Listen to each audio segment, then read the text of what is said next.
The countdown continues. That's our topic for today's Backstage Pass. Well, hey friends, I hope you had a wonderful weekend this weekend. As we move into the afternoon trading session today, stocks and bonds are both down. Mortgage bonds are down about 72 basis points at the time of recording. The 10-year yield is up about 10 basis points, trading at 3.61%.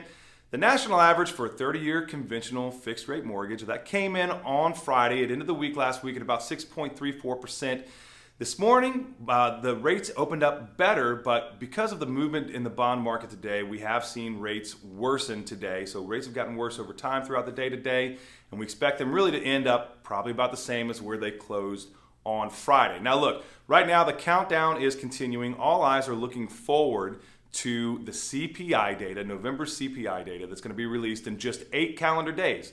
It's coming out on December 13th. Now, if we see favorable data, if we see inflation continuing to come down in that CPI data report, mortgage rates will come down as well, just like they did last month whenever the October data was released mid-November. We saw rates dip pretty dramatically at that point.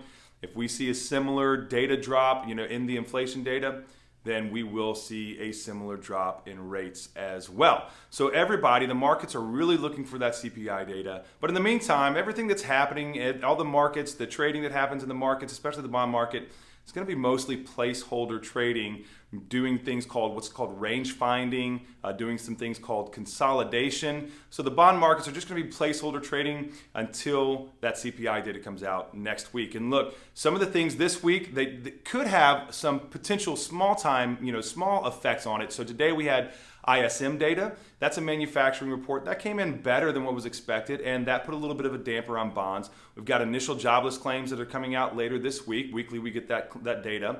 And jobs are important right now, so that could have some effect on the market as well. And then we get PPI. This is Producer Price Index. That's on Friday. That is a wholesale level measure of inflation.